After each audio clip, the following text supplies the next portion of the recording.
In my previous video, I talked about VXLANs and how we can make them communicate. We saw two methods. One was statically defined VXLAN tunnels, and the other one was through multicast. And I gave some kind of hint that there is another method which is extensively used in data center, and that is BGP based learning of VXLANs. This is especially the specific name for that is EVPN or Ethernet VPN.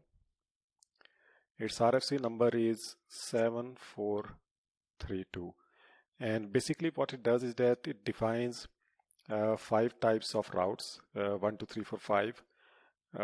We are gonna look at route type number 2, which is for MAC and IP advertisement, and route type number 3, which is inclusive multicast route. Basically route type 2, it will be carrying the MAC addresses of the end stations, and 3 will be carrying the information for the BUM traffic. BUM stands for, let me just write it, BUM. So BUM stands for broadcast, unknown unicast, and multicast. Essentially what it means is that all these switches or top of the rack switches or routers, whatever you want to call them. Actually, I have put this kind of topology here to depict a typical scenario in data center. This is spine switch and these are top of the rack switches. So this switch, it will have some kind of VXLAN interface here, and similarly on the other two. Now these switches, they don't know about each other. So to know about each other, they will be sending these route type 3 that, okay, I'm here, and if you have a traffic for particular VNI, send it to me, and they will be sending the traffic based on the route targets. So this is the basic idea of EVPN, that instead of sending the multicast, not the multicast, the layer 2 traffic, and the MAC addresses onto the data plane, they are sent onto the control plane, and control plane in this case is BGP. So we'll be seeing that instead of this host or this host or whatever it is, they are their MAC addresses will be sent through the BGP NLRI information. You can, this is pure layer 2 network, layer 3 network. I'm not using any MPLS in this domain, but if you want, if you have multiple hops, you can also use MPLS, and then you will be seeing that the traffic is further encapsulated into the labels. This is purely simple topology. I have implemented OSPF in here because I wanted to have full reachability between the loopback IP addresses of these devices, and on top of that I have configured BGP. Configuration is really not that difficult, it's really easy. Once you will see, you will understand it, but the concepts that I'm trying to deliver are the important ones, and this is, you can say, it's an evolution of VPLS, this EVPN technology. So let's just clear this one. Meanwhile, if I just let me remove this and fire up these Docker containers. I have already configured them in a way that configuration is not there. They are all have zero configuration, but I did configuration at the beginning so that we can save time now. I'm just gonna tell you that what is going to happen. First and foremost, we'll be creating bridge interface and bringing it up. This is the VXLAN interface. Again, if you don't know what does it mean, it's pretty simple as I'm explaining now. Otherwise, I'll be putting the link of that video where I created the VXLANs and created those static bindings and based on multicast as well in the description of this one. Anyways, this is the VXLAN interface creation, and this is the VNI. We are bringing up the VXLAN interface, and we are binding the VXLAN interface and the host interface, which is Ethernet 1, that you can see here, this one, into a one bridge domain.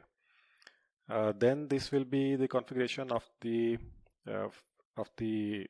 first leaf switch, Simple Ethernet 0 IP address, loopback IP address, putting them all into OSPF, and this is the BGP configuration. I'm not using full mesh, rather I'll be using FR1 as a route reflector, and we'll be reflecting the EVPN NLRI among these leaf switches. So the configuration is here: address family L2VPN EVPN, and activating just for the route reflector. And advertise all VNI means that all the VNIs that we have configured on this leaf switch, they should be advertised into this BGP NLRI. So not that difficult at all, right? So let's just come on to our first leaf switch and simply paste this one. Paste this, press enter. Now go into the VTY shell mode and configuration mode and paste this configuration as well.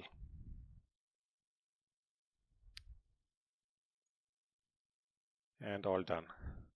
Pretty simple and neat configuration. Similarly for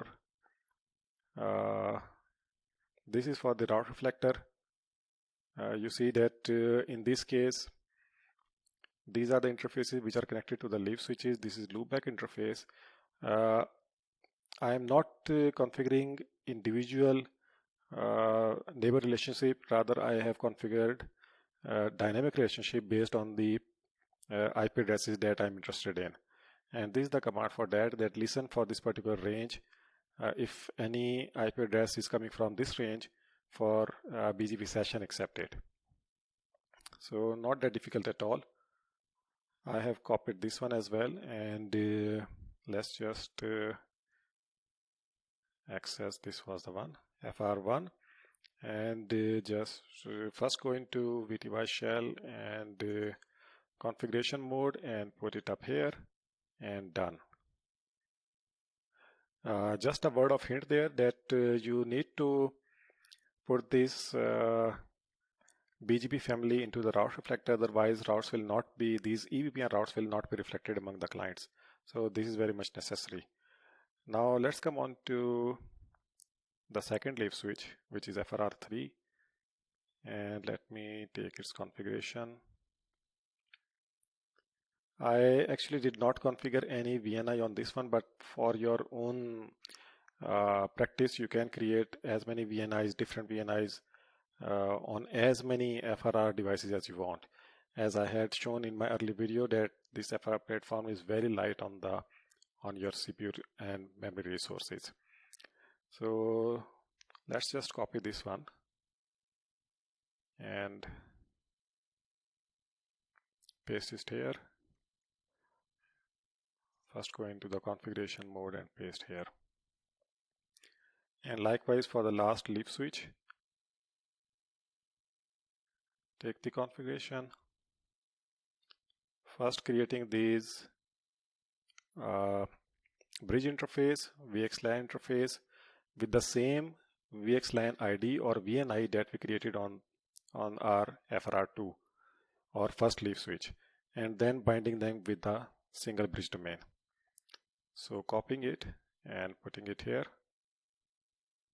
then going into the VTY shell and moving into the configuration mode and just paste this configuration.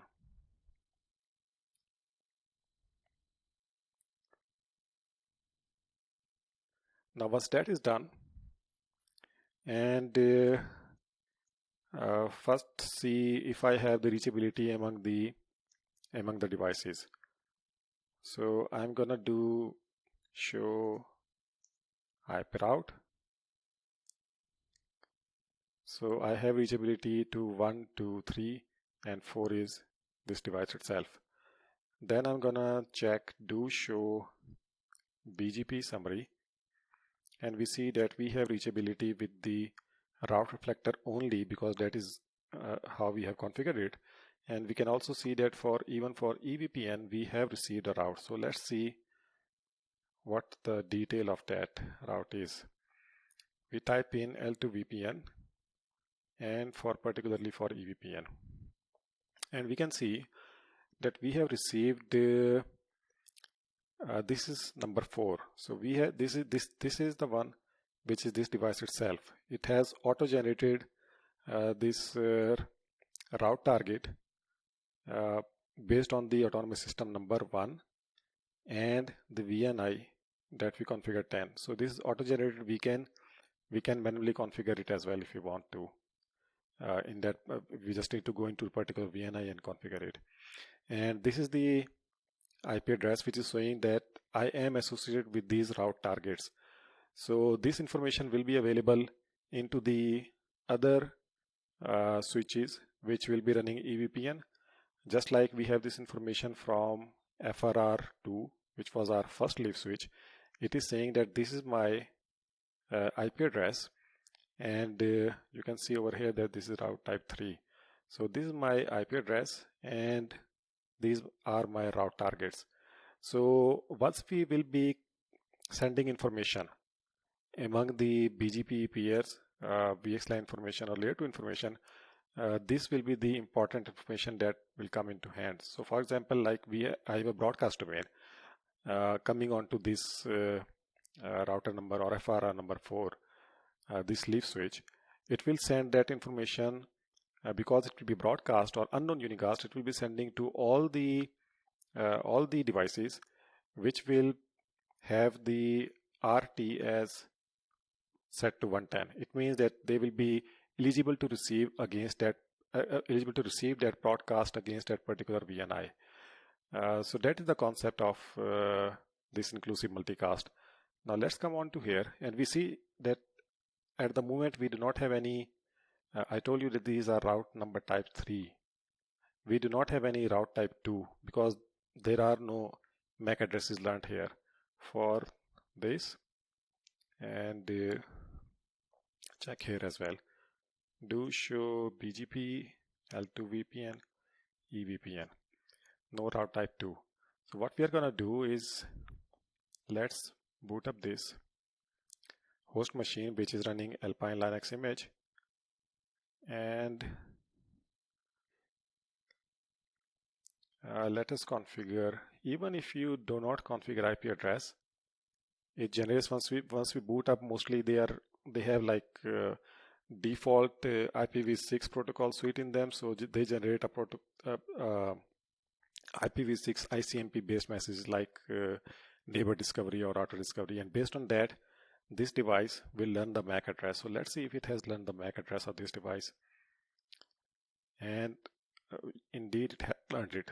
We can see that now there is a route type 2 and this is the MAC address of that device, and I can confirm that by typing IP or simply ifconfig ethernet 1, and D1A78B is the MAC address, D1A78B MAC address, and this MAC address will be available onto the FRR4 as well, this one, because that is actually the basic purpose of this EVPN, that MAC address learning is in the control plane. And we see that we have the same MAC address in the BGP EVPN table of FRR4. So let's just quickly configure IP address so that our end-to-end ping is verified. IP address 20.1.1.1/24 device Ethernet 1. Oops, I need to add the word add. And likewise, let's boot up this second host machine connected to FRR4 and configure an IP address there as well. IP address add and 20.1.1.2/24 device Ethernet 0. Now if we try to ping, and let me show you before doing that, this is we can put it here. So this is FRR2, which is here. I have just boot up this host 3 or Alpine machine 3, which is connected to FRR4. FRR4 has learned the MAC address of this one, and it has used the BGP control plane to send it to FR1. FR1 has reflected that route to FRR2, and ideally we should have the MAC address information of this host over here as well. So let's check if we have that. Repeat the command and see that we have that information. This is the MAC address of that Alpine 3 machine, and it is learned from this IP address, which is the loopback IP address of FRR4. Now let's try to ping this from Alpine 1 to Alpine, or host 1 to host 2, 20.1.1.2, and indeed we have the full reachability. If I try to capture the traffic, here you will see that within the IP traffic there will be VXLAN encapsulated frames. So let's ping again, and you can see here that these are the original frames, 20 from 21.1 to 21.12 encapsulated into VXLAN, and if you open it you can see that the VNI is 10, and then outer layer is from the VTAP, that from the FRR2 to FRR number 4, or from leaf switch to leaf switch, reflected by the route reflector. So basically that is the concept of EVPN. I thought that I can share that with you as well, since I had mentioned that in my previous video. I hope you have learned something about EVPN and how to implement that in FRRouting. If you found it helpful, you can click the like button, and thank you for watching this video.